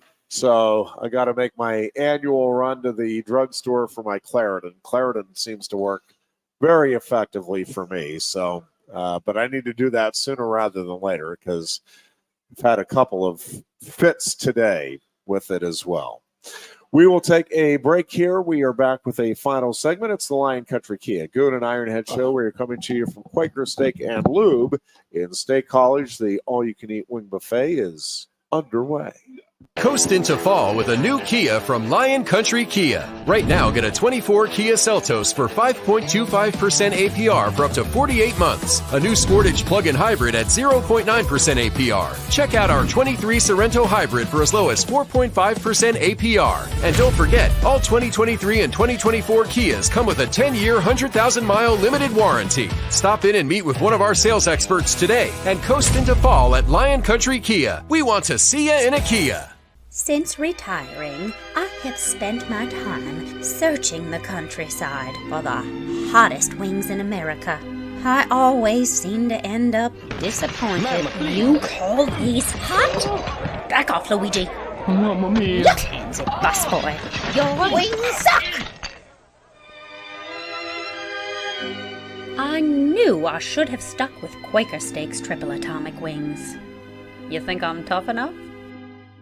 The Center Hall Farm Store has been serving Center County and beyond for well over a half century. A small family business, the Center Hall Farm Store specializes in animal nutrition and manufactures its feed fresh using local ingredients. Get the best in horse, cow, pig, chicken, and bird feeds. If you're not already a customer, stop in and see why so many of your neighbors are. The Center Hall Farm Store at 110 West Allison Street in Center Hall, or call us at 814-364-1393. Sioka Toyota of Williamsport invites you to stop in today or check us out online. We have the smart path to your next Toyota, like the all-new Crown, BZ4X, the all-new Grand Highlander, Corolla Cross Hybrids, Sequoias, and more. Over 100 new Toyotas here and on the way. Don't make a $1,000 mistake. Choose Sioka Toyota of Williamsport and see the Sioka dealership's difference. Buy or reserve yours today and see for yourself why Sioka Toyota is the only stop you need for your next new car. Sioka Toyota, it just feels right. Ready to be part of something bigger? Come pave the road to success at Glen Baker and discover a career where your hard work and determination can build a bigger, better future. Our team believes we can build a stronger future together. Join us at Glen Baker, where we value teamwork on the field and on the job. Go to GOHcareers.com to apply. GOHcareers.com. And best of luck to all the Center County sports teams all season long from everyone at Glen Baker. With a Timber Kids savings account, you can start to save money, earn prizes, and teach your kids the value of savings. It's easy as 1, 2, 3. Building futures is what we do at TFCU. You really need to belong to a credit union. You belong at TFCU, Timberland Federal Credit Union, a credit union you can grow with. The Goon and Ironhead.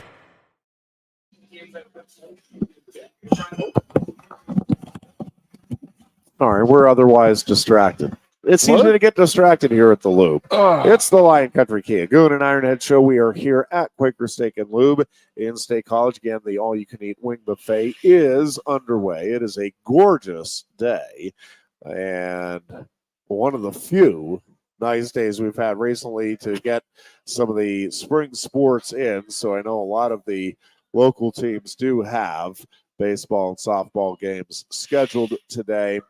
Probably other events that have been postponed to today as well. It is not looking as promising for the rest of the week, and our hearts do go out to you, dear athletic directors, trying to juggle and reschedule these games. It is nightmarish trying to get those schedules rearranged because there are so many moving parts, and you have to get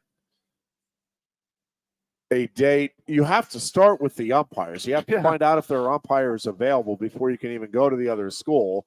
And so you get an umpiring crew that potentially can do it. Then you get a hold of the other school.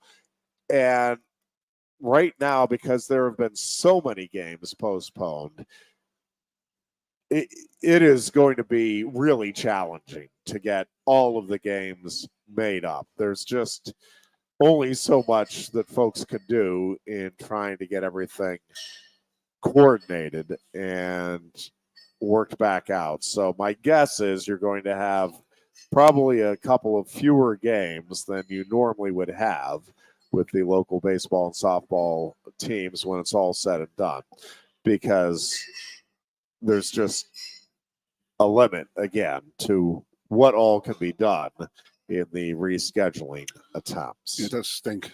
It really is. It's tough. NFL draft is also coming up. We'll talk more about that next week, but it'll be interesting to see how the Penn State players go, where they go, obviously. And I, for one, am fascinated to see how this all shakes out with the quarterbacks and who goes where, and then what type of success out of the gate next season, the quarterbacks that do get selected, especially in the first round, how that pans out for the quarterbacks in their respective teams. I think that's always one of the fascinating stories every year. It is. In the NFL people coming can out of the fall draft. in love with certain players. I saw a video the other day of Bills fans. It was 5 guys on a video, and then Goodell was announcing the draft pick of Josh Allen, and they were mad because they wanted Josh Rosen. So let's think about this. Yeah, I don't think Josh Rosen's even in the NFL anymore, and I really don't even think he lasted more than a year or two. And there were so many, knocks against that guy, and the Bills, they fell in love with him. Yep. And they were mad that they drafted Josh Allen, and look at him now.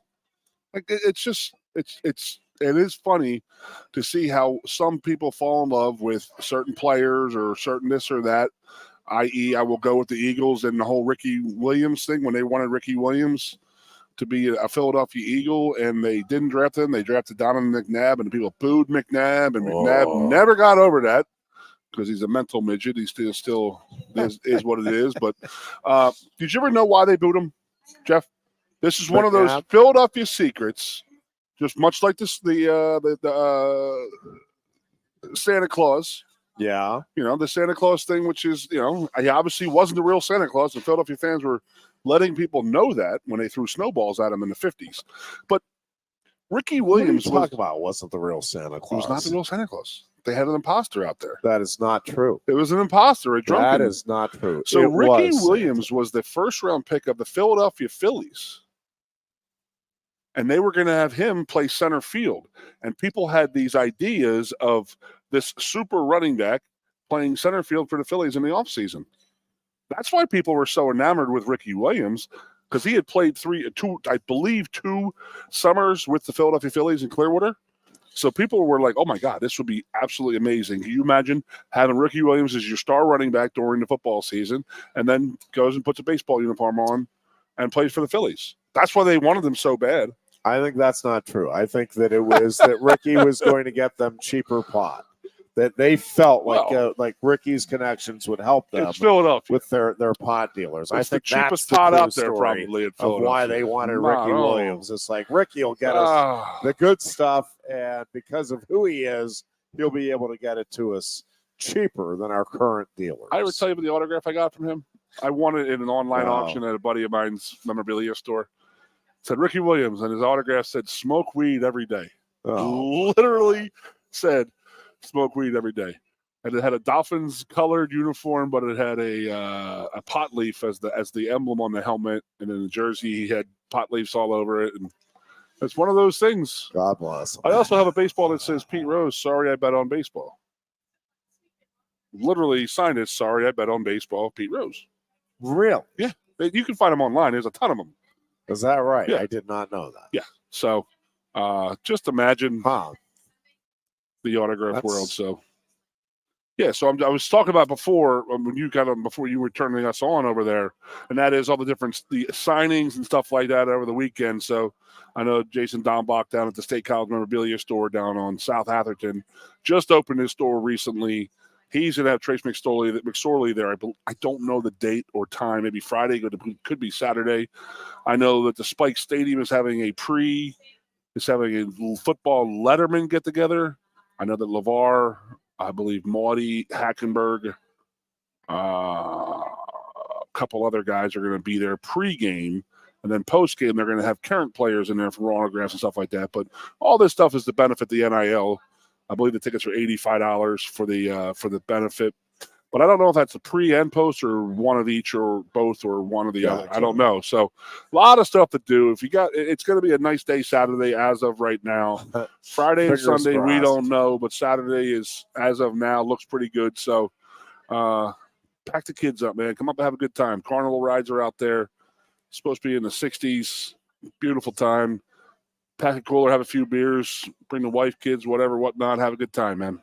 Yeah, that's the best time. This is the best time to be around the football program because there is accessibility. On a football Saturday, it's not happening. These kids are locked up tight type of thing. You can get out and see these guys pre-Friday, and then even Saturday you can see some of these guys. Yeah. So I do remember our spring games. They used to have the signings and stuff like Oh, that, yeah. the autograph session, and you'd be sitting there in the section, and all the offensive linemen, 50 through 79, the numbers. Yeah. There'd be nobody in that little corner, Yeah. except for maybe a defensive tackle or two. Yeah. And then you got into once you get into the pretty boys in the 80s, wide receivers, and then the stadium, and the offensive line just sat there with it. It was like schooling together, and people come by like, hey, can you give my kid an autograph? He's crying. He didn't get anybody. He couldn't get Kerry. He couldn't get Kijana or Kyle. So we'll take Conlin and Rivera. What the heck? Yeah, doldrums. So tough stuff. I don't know who they are, Dad. So, like I said, get the kids up here. This was always the best time. It is. Accessible. I know there's other sports this weekend. I believe it's a baseball game Friday. Yeah, baseball teams coming off a sweep of Northwestern. They have Dollar Dog Night tonight at the ballpark for the matchup with Fairleigh Dickinson. And this Penn State softball team, and Bridget Nemeth, who's, again, co-Big Ten Freshman of the Week, this freshman pitcher who also homered against Nebraska. This softball team is starting to look like it's going to be something very, very special this season and moving forward, and starting to get some stars into that lineup. So headlined by Nemeth, but certainly not alone is Nemeth. And I do think that is good to see. The spring sports, by the way, Jeff Zinn is retiring as Penn State men's tennis coach at the end of the spring semester. Really good guy. I wish him all the best in retirement. I think as Penn State moves forward here, one of the things that I think Pat Kraft is, and again, we'll see what happens here with the Big Ten and the SEC and what college sports looks like by the end of the summer. But I think Pat Kraft really is committed, Goon, to trying to get Penn State to be at least upper tier Big Ten in everything. And what's the point of playing if you don't want to win? Right. And you got to go all in if you want to win. And listen, Penn State has had, it's not like there's been a lack of success throughout the programs, but it is noticeable the historic drop-off between fall and spring sports at Penn State. Of the historic sports. And I think when you look, with the sports programs, the fall sports programs versus the spring sports programs. And I think when you look at what, baseball and softball are starting to do, obviously the lacrosse teams. That's huge. That's the new one. And that's are big. Coming on strongly. I think tough loss for the men, by the way, over the weekend, but to Johns Hopkins. But I think, again, there's maybe a renewed commitment to, hey, let's make sure we're getting the best people in, meaning coaches and student athletes, to give ourselves a chance to compete in anything that we're putting a varsity sport out in. And again, it's not like there's a lot of sports where Penn State's struggling or lacking, but I really think the goal here is that there not be any sports. Now, some of them, and we've talked about this good over the years. I mean, baseball and softball, it's tough, and really the spring sports that we talked about. I mean, one of the reasons that they have struggled nationally relative to the upper tier teams across the nation is, the teams down south and out west are able to play year round, outdoors, in the environment that they're playing the sports in pretty consistently. That's obviously not the case at Penn State. So, and there's just a difference. I mean, you can certainly practice indoors and work on your skills, but it's not the same as being out in the elements and having all of the different elements together in a practice or scrimmage or game setting. And so historically, the Northeast teams have struggled especially at the start of the season relative to Southern or Western teams when it comes to the spring sports. And I think that seems like it's at least changing slightly for the better here for Penn State. Still a tall order, and you still have the disadvantages that are there. But I think when you look at the national recruiting base now and some of the indoor facilities that Penn State now has to allow those teams to practice year-round and to work on their skills year-round, and for that matter, to travel. And, I mean, that's always – well, I don't know about always, but for a long, long time, it's been the case that they do those spring trips. But I think they're better prepared now for those early spring trips because of the facilities and the recruiting base now that Penn State has in those other sports. Another thing that we have up north now, and that you just said it, is not just the collegiate indoor facilities, but like kids growing up can hit year-round, can throw year-round. That was the thing we never had. Yeah. Oh, for sure. I mean, you had baseball tryouts for Little League in March, the day after St. Patty's Day, and everybody's dad was hungover as hell, throwing infield practice and batting practice and stuff. So, but like Troy Allen has hosted this show with me before when you weren't on the air. But Troy runs a facility up here in the county here where he has kids year round, weightlifting, running, hitting. Pitching, I think that the kids are getting better up north baseball wise because they are playing more. So now I also have a friend who played Major League Baseball who's from South Florida. Went to school at Mississippi State, playing for the Oakland A's organization, and he made a mention to me as he goes, "I am watching my kid's arm every day for his innings." I said, "Why would you do that?" He goes, "Because they will pitch you year round in the South." And then you're not going to make your arm will give out. And he was trying to tell me this, that like 75% of Major League Baseball players that are relievers are from the Northeast or are from the North that you would consider like North, like, yeah. And he was telling me this. I'm like, get the hell out of here. He's like, no, dude. He's like, down here, they can ball year round and the kids want to, and the coaches want to. Of course you want to play all the time. But he's like, baseball pitchers, they can't handle year-round. You need some time off, some downtime to recover and stuff like that. And, you and I grew up, you played football. Football is over, you start playing basketball the next morning. Basketball is over the next morning, you're playing baseball. Did you think you worked on your hand-eye coordination for baseball when you're playing basketball or football? No. You just picked it up, and if you were good, you were good.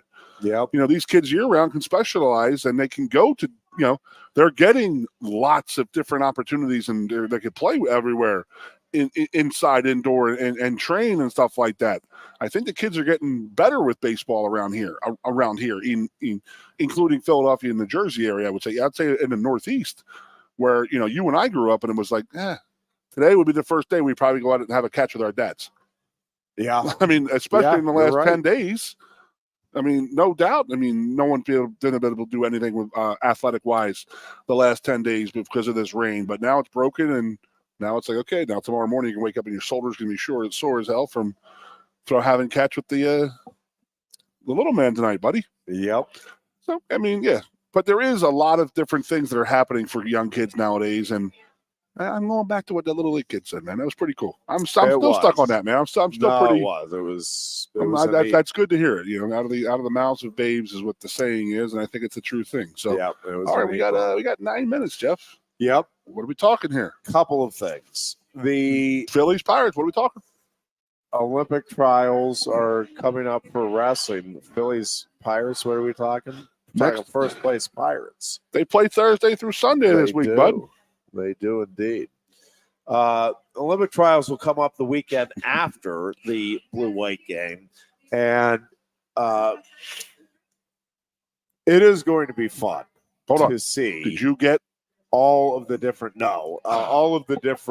elements that will come together for that, and to have it at Penn State at the Bryce Jordan Center will be special. Obviously, a lot of former Penn State wrestlers, a lot of current Penn State wrestlers, a lot of Nittany Lion Wrestling Club members will be competing, and a lot on the line. Chance, obviously, to represent your country at the Olympic Games.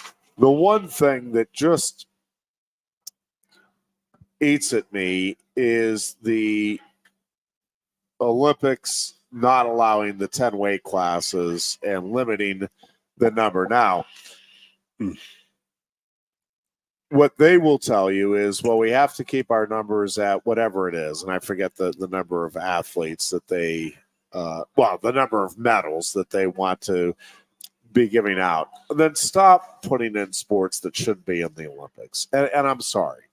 It's not a disrespect to the work ethic or to the people that are performing in some of these sports.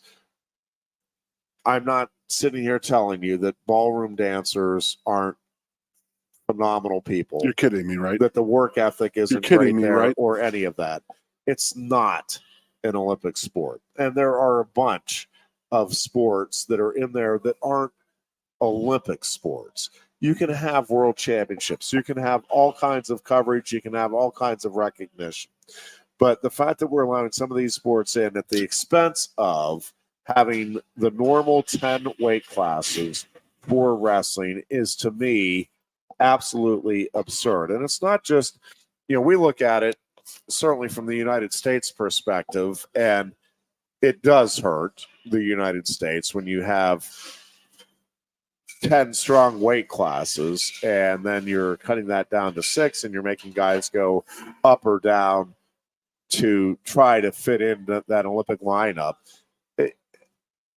They need to get back to what wrestling actually is. It's 10 weight classes. Make it 10 weight classes. Make it that way for freestyle, for Greco-Roman, for women's wrestling. And if you need to cut a couple of other events out, so be it. But this is there ballroom dancing for real? This is a sport that needs to be in there and needs to be in there at full capacity. And when you look at, again, it's not just the United States. It's Iran, it's Russia, it's Japan, it's all of the countries that Turkey that have a passion for wrestling and even the 10, truthfully, it's like, maybe you should allow 2 entrants in from some of these countries because, again, the difference between those top 2 and in some cases between the top 3 and 4 is not much. It's like, on a given weekend, this guy could be a world champion or this guy could be a world champion. And again, it's not just the United States. It's Russia, it's Iran, it's a bunch of these countries where wrestling is big and where they have really good high-end competition for those spots. But 6, it's just not right. It's not fair, and it is a disservice to the sport, but I think it's also a disservice to the Olympics and to the history of the Olympics. And Olympics. I don't know what kind of a process it will take to get that changed realistically, whether it ever will be changed, but it needs to change. Yep. When did it go from 10 to 6? Oh, that's a good question. I want to say, it was when were they dropping wrestling? It's whenever we saved 12 years ago. The sport, 2012. Are you serious? So, they went from 10. And then they said they don't have enough medals, but they're going to have ballroom dancing and they're going to have flag football. Well, they have the go back to what you said. What is the name of the venue? Is called the Olympics. It's the Olympic sports. Yeah, wrestling, running, rowing. Swimming, the sports that are supposed to be there. Olympic sports. When is ballroom dancing ever be considered a sport? Well, now they're trying to appeal to wider audiences. Oh, imagine that. And I get that as far as it goes. And everybody in ballroom dancing gets a gold medal because they're participating. I think you need to be. Way to ruin my day, Head. Thanks. Yeah, I think you need to be more fair to the traditional sports and what I consider the real Olympic sports. So that's all right. So I need to line up. We have men and women here for the Olympic trials. correct? Yes, it'll be freestyle. And what is the main Greco differences and from the wrestling that I would know at the Nationals? I mean, it's just pretty much, there's no hour breaks in between for some guys, right? They're going a lot. Yeah, the primary difference between freestyle and folk style is really the mat wrestling, where you have a limited amount of time, 10, 15 seconds, to try to turn your opponent. And if you don't, you just, there's no points involved. You just go right back to the neutral position. There's a bunch of other changes. There's a step out with the from the neutral position. But they'll have 6 weight classes for women, men, same time. Yeah, now the U.S. is not qualified for all 6 freestyle spots just yet for the Olympics. So that's something that'll come up after the trials. So they'll have 4 weights that we know will be heading to the Olympics, and then 2 that we're still waiting to see and hoping. Talk to me here. Why? What do they need? I don't understand. There will be another qualifying tournament. We just haven't qualified at 2 weights yet through the qualifying tournaments, but there'll be another opportunity coming up here in May. That'll be. But the guys wrestling this next weekend and 2 weeks from now are the ones competing in those tournaments. Pretty much. Yes. Okay. I so think that'll be the case. We're not waiting on somebody else to possibly get a win to get a. Yeah, that should be the case. Man. For the final tournament. So, yep, all of that again will be coming up. Is there like a long break in between the 2 of them, or did this keep going throughout the day? Blue Weekend. Well, the Olympics will be in August, and the trials again will be a week from this weekend. But is there, like in the Nationals, there's like a 4-hour in between sessions? Session 1 and session 2. There will be a break. There is a break between the 2 sessions on Friday and Saturday. Yep. And it's only Friday and Saturday, right? Yes. 2 days. Yep. Right. Yeah, the Olympic trials will be 2 days. We need to talk more about that. I didn't know. I know it was sick, but I didn't know it went from 10 to 6. And I didn't know why. That makes me more angry. Yeah. Thanks, Jeff. Thanks.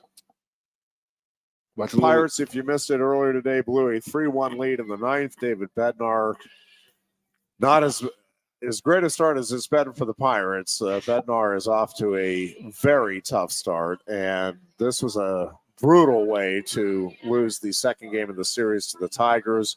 Pirates are still 9-3 on the season, and we'll wrap up that series with Detroit tomorrow now. But brutal when you have a game, you think you have a game in hand, and let it slip away. And it'll be interesting to see what happens here with Bednar, because honestly, the rest of the bullpen has been really good. And we're 2 weeks in. I understand. I'm not getting carried away. But everything else to this point has been very good, with the exception of the guy that you're expecting to be your closer.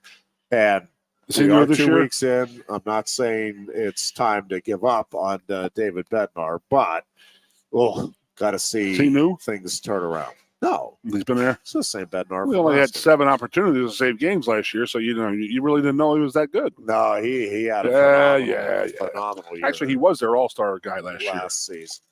So that will wrap up the show for today. We will be back on Thursday. And until then, we would encourage you to be good and be safe. Coast into fall with a new Kia from Lion Country Kia. Right now, get a 24 Kia Seltos for 5.25% APR for up to 48 months. A new Sportage plug-in hybrid at 0.9% APR. Check out our 23 Sorento hybrid for as low as 4.5% APR. And don't forget, all 2023 and 2024 Kias come with a 10-year, 100,000-mile limited warranty. Stop in and meet with one of our sales experts today and coast into fall at Lion Country Kia. We want to see you in a Kia. Since retiring, I have spent my time searching the countryside for the hottest wings in America. I always seem to end up disappointed. You call these hot? Back off, Luigi. Mamma mia. Look, handsy busboy. Your wings suck. I knew I should have stuck with Quaker Steak's triple atomic wings. You think I'm tough enough? The Center Hall Farm Store has been serving Center County and beyond for well over a half century. A small family business, the Center Hall Farm Store specializes in animal nutrition and manufactures its feed fresh using local ingredients. Get the best in horse, cow, pig, chicken, and bird feeds. If you're not already a customer, stop in and see why so many of your neighbors are. The Center Hall Farm Store at 110 West Allison Street in Center Hall, or call us at 814-364-1393. Sioka Toyota of Williamsport invites you to stop in today or check us out online. We have the smart path to your next Toyota, like the all-new Crown, BZ4X, the all-new Grand Highlander, Corolla Cross Hybrids, Sequoias, and more. Over 100 new Toyotas here and on the way. Don't make a $1,000 mistake. Choose Sioka Toyota of Williamsport and see the Sioka dealership's difference. Buy or reserve yours today and see for yourself why Sioka Toyota is the only stop you need for your next new car. Sioka Toyota, it just feels right. Ready to be part of something bigger? Come pave the road to success at Glen O'Haw-Baker and discover a career where your hard work and determination can build a bigger, better future. Our team believes we can build a stronger future together. Join us at Glen O'Haw-Baker, where we value teamwork on the field and on the job. Go to GOHcareers.com to apply. GOHcareers.com. And best of luck to all the Center County sports teams all season long from everyone at Glen O'Haw-Baker. With a Timber Kids savings account, you can start to save money, earn prizes, and teach your kids the value of savings. It's easy as 1, 2, 3. Building futures is what we do at TFCU. You really need to belong to a credit union. You belong at TFCU, Timberland Federal Credit Union, a credit union you can grow with. The Goon